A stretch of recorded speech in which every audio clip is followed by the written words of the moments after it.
안녕하세요. 김서민입니다. 오늘은 웨스트민스터 소요리 문답 5번째 시간입니다. 오늘 제목은 하나님이십니다. 그리고 문답은 사문이므로 제가 읽고 답을 드리고 들어가도록 하겠습니다. 사문, 하나님은 어떤 분이십니까? 답, 하나님은 영이시며 하나님의 존재, 지혜, 능력, 거룩, 공의, 선함, 진실은 무한하고 영원하며 불변합니다. 아멘. 들어가겠습니다. 하나님을 사랑하는 그리스도인이라면 함께 모여서 하나님을 예배해야 합니다. 왜 그럴까요? 하나님은 예배를 받으시기에 합당한 분이시기 때문입니다. 또 우리는 평생토록 하나님을 믿어야 합니다. 왜 그럴까요? 왜냐하면 하나님은 우리가 신뢰하기에 충분할 만큼 진실하시기 때문입니다. 우리가 이 세상을 살아갈 동안 제일 좋아해야 할 이는 하나님이십니다.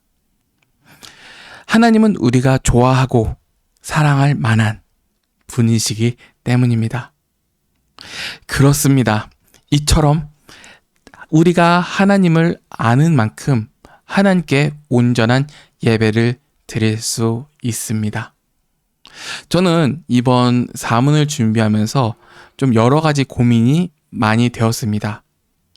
이유는 되게 단순합니다.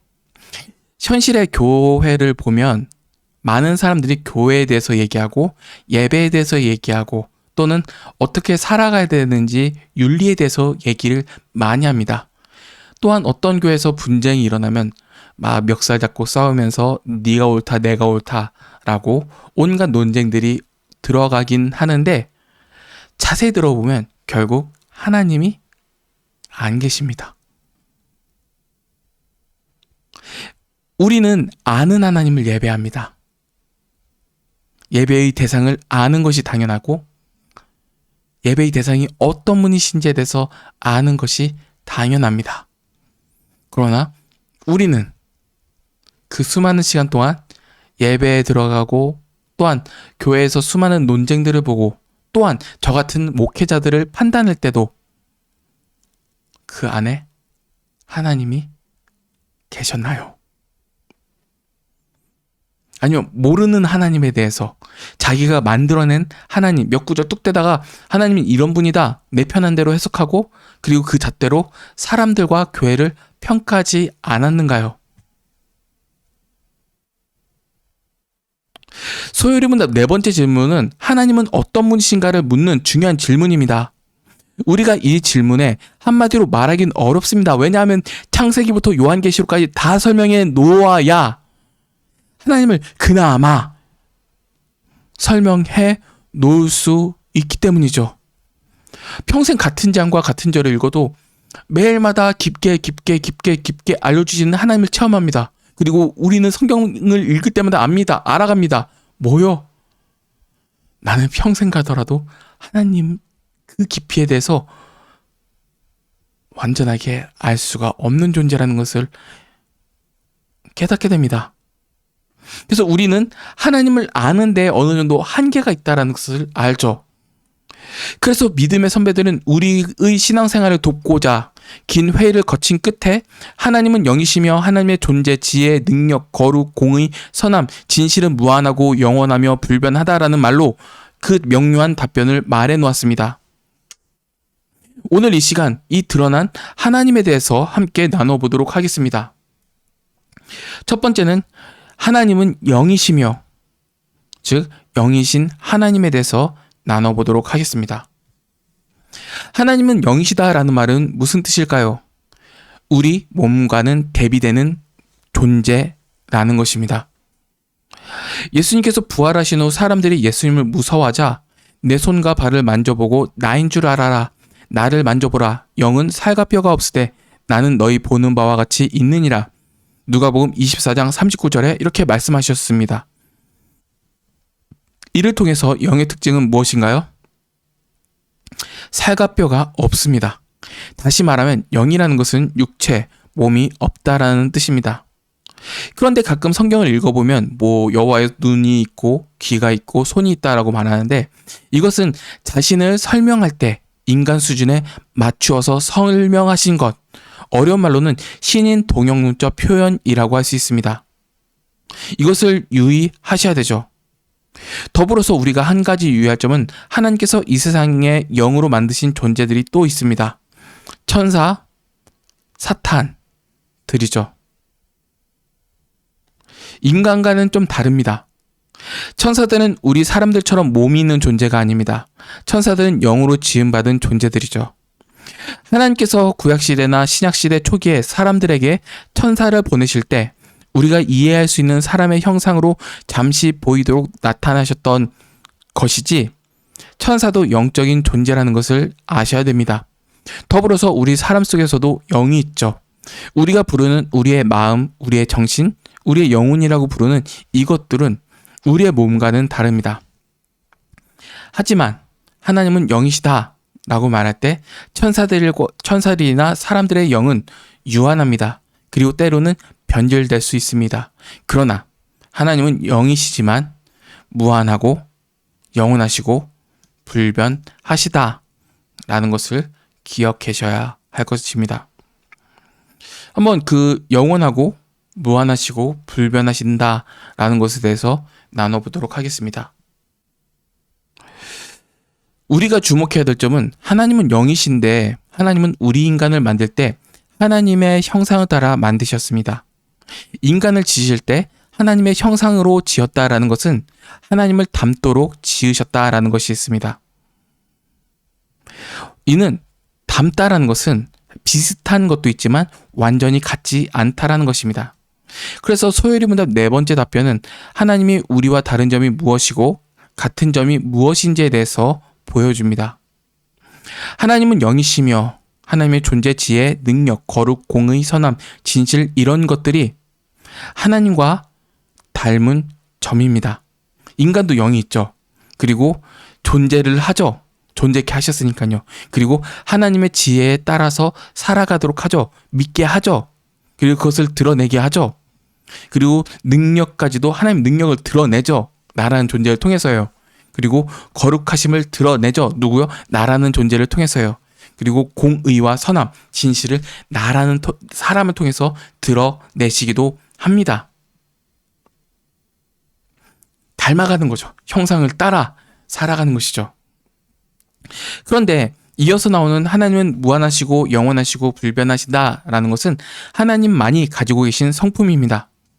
내가 아무리 온갖 짓을 해보았자 무한하고 영원하고 불변하다라는 것을 드러낼 수 있는 인간이 없습니다. 한계가 있다라는 것을 보여주죠. 하나님은 어디든 계시기 때문에, 동시에 무한히 계시기 때문에, 하나님은 영이시기 때문에 그 존재가 무한히 계시죠. 근데 인간은 어떠합니까?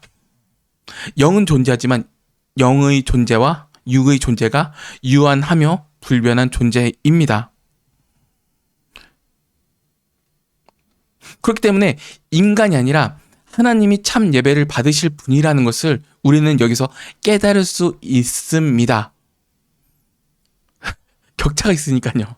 격차만 봐도 예배의 대상이 누가 되어야 되는지 우리는 아셔야 됩니다. 또한 예배의 대상이 하나님과 인간뿐만 아니라 잡다가 돈이나 명예나 여러 학업이나 등등의 것들이 우리의 우상이 될 수 없습니다. 왜냐하면 하나님만이 무한하고 하나님만이 영원하고 하나님만이 불변하신 그 속성 때문이죠. 여기서 하나님은 영원하시다라는 것을 추가적으로 말씀드리자면, 하나님은 시작도 끝도 없으시다라는 뜻입니다. 하나님은 누군가에 의해서 창조된 존재가 아니십니다. 그분이 시간의 창조자이시고 처음과 마지막을 주관하시는 분이십니다. 그래서 하나님을 소개할 때 하나님은 영원하시다라는 표현을 본질적으로 쓰지 않습니다. 왜냐하면 영원이라는 그 의미조차도 시간이라는 의미 안에 갇혀져 있기 때문이거든요. 그래서 조직신학을 얘기할 때 영원 밖에 계신 하나님, 시간의 주관자이신 하나님, 시간을 창조하신 하나님으로 우리는 좀 더 깊게 표현하기도 합니다. 하나님 외에는 이 세상에는 있는 모든 것들은 시작이 있고 끝이 있습니다. 우리 인간도 하나님이 만들었기 때문에 하나님을 의지해야 하는 존재지만 하나님은 홀로 완전하신 분이시기 때문에 누군가를 의지할 필요가 없으십니다. 그리고 여기서 나오는 마지막 선품은 하나님은 불변하신다라는 것입니다. 우리 모두는 세월의 지남에 따라서 변합니다. 몸만 바뀌는 것이 아니라 우리의 생각도 변하고 마음도 변하고 다른 사람에 대한 태도도 자꾸 바뀌게 됩니다. 우리 사람만 그런 것이 아니라 이 세상에 존재하는 모든 피조물들이 다 변합니다. 그런데 하나님은 영원토록 변함이 없으시다라는 것은 더 좋아지지도 않으시고 더 나쁘지도 않으시다라는 뜻입니다. 하나님은 영원 전부터 완벽하시고 완전하시고 부족함이 없으신 분이라는 것입니다. 만일 하나님이 변하시는 분이라면 우리의 구원은 결코 장담할 수 없죠. 그 당연한 얘기입니다. 인간이 바라는 것처럼, 인간이 여러 신뢰하는 것처럼 뭐 돈이나 인간 같으면 변할 수 있기 때문에 우리는 저것을 믿는 데에는 한계점을 가집니다.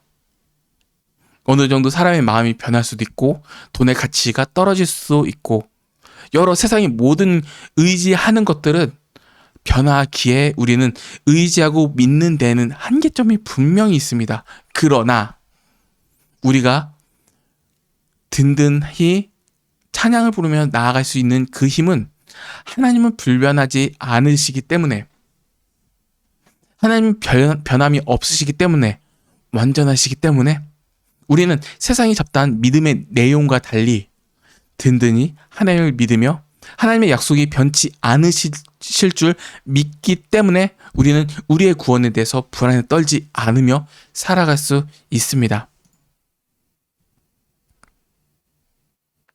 이것이 우리 신앙의 든든함이시죠.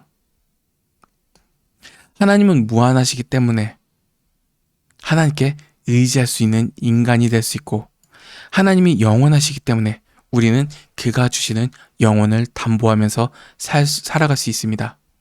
하나님은 불변하시기 때문에 비록 우리가 연약하여 죄 가운데 잠시 빠질지라도, 넘어지고 자빠질지라도 내가 구원을 담보하는 것이 아니라 하나님께 담겨있기 때문에 우리는 그 구원에 대해서 불안에 떨며 두려워할 필요가 없습니다. 세 번째입니다. 성경은 하나님의 그 지식과 능력만이 무한하신다라는 것이 아니고 거룩하심이 무한하시다라고 말합니다. 하나님의 거룩하시다라는 말은 하나님은 죄악된 것을 생각지도 말하지도 행하지도 않는다는 뜻입니다. 왜냐하면 하나님은 도덕적으로 완전하며 순결하신 분이시기 때문입니다. 우리 인간의 생각과 말과 행동에 악한 것이 있습니다. 옳지 않은 것도 있습니다. 그러나 하나님은 거룩하시되 무한히 거룩하시기 때문에 그분의 모든 행동은 완전하게 순결하고 완전하게 거룩하시다라는 것입니다. 또한 하나님은 거룩이 무한하실 뿐만 아니라 공의가 무한하신 분이십니다. 공의라는 말은 정의라는 말입니다. 정의라는 말은 죄를 벌하는 것이죠. 그러므로 하나님은 공의로시다라는 것은 죄를 가만히 두지 않는다는 뜻입니다. 이는 하나님께서는 죄를 반드시 그 죄값에 맞게끔 공의롭게 벌하시는 분이라는 뜻입니다. 지금 우리가 사는 세상은 공의가 많이 부족하기 때문에 사람들이 죄를 짓고도 뻔뻔하게 잘 사는 사람들이 있고, 또한 억울하게 사는 사람들도 있습니다. 그렇지만 이 상태가 영원하지는 않습니다. 하나님께서 예수님을 이 땅에 다시 보내어 최후의 심판자로 보내실 그때에는 완전한 공의가 드러나게 되는 것이죠. 모든 죄는 그 죄에 걸맞게 벌을 받게 됩니다. 하나님께서는 무한히 공의로우신 완벽한 재판장이시기 때문에 주님이 다시 오실 그날에 완전한 공의로운 재판이 일어나게 될 것입니다. 그런데 만일 하나님의 성품 중에서 거룩하심과 공의로우심만 무한하다면 우리는 큰일일 것입니다. 이유는 단순합니다. 우리는 날마다 죄를 짓기 때문이죠. 놀라운 것은 성경이 하나님은 거룩과 공의에만 무한하신 것이 아니라 선하심이 무한하다고 말합니다. 선함은 다른 말로 하면 사랑이라고도 할 수 있는데 이것은 다른 존재에게 유익을 끼치는 것을 가리켜 말합니다. 이러한 하나님의 선하신 성품이 무한하시다라는 것입니다. 그리고 하나님의 그 무한한 선하심은 자기 아들을 보내어 우리를 대신해 형벌을 받게 하심으로 우리를 용서해 주신 십자가 사건에서 밝히 드러났습니다. 마지막으로 하나님은 진실하시다라고 말합니다. 진실하시다라는 것은 거짓이 없다라는 뜻이죠. 성경은 하나님의 진실하심에 대해서 이렇게 말합니다. 이 영생은 거짓이 없으신 하나님이 영원한 때에 전부터 약속하신 것이라. 디도서 1장 2절 말씀. 이 말씀은 우리에게 영생을 약속하신 하나님께서 거짓이 없으신 분이시기 때문에 우리는 반드시 영생을 얻게 된다라는 뜻입니다. 하나님의 약속은 진실합니다. 하나님께서 하신 그 말씀은 반드시 이루어진다라는 뜻이죠. 마치겠습니다. 여러분, 이러한 놀라운 하나님이 우리의 하나님이십니다. 그리고 조금만 들었어도 이게 깊게 다루는 것은 아니거든요.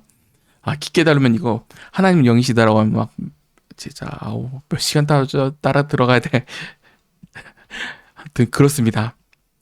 그리고 이 위대하고 놀라우신 하나님은 우리의 예배를 받으시기에 합당하신 분이십니다. 아멘. 우리의 존경과 사랑과 믿음과 순종을 받으시기에 합당하십니다. 이것이 복음입니다. 우리의 예배의 내용입니다. 그리고 우리가 살아가야 될 가치이며 이것이 교회가 드러내야 될 하나님의 영광입니다. 우리와 나와 우리 교회가 낙심되고 소망이 사라져 나아갈 때 살아계시고 위대하신 하나님을 기억합시다. 우리 교회는 망가졌어요. 힘들어요. 아파요. 참 지저분해요. 더러워요.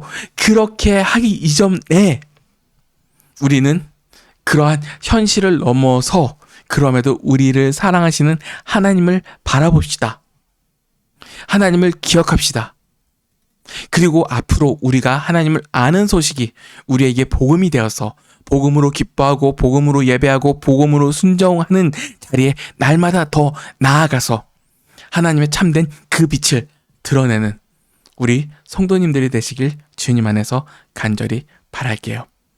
이만 마치겠습니다.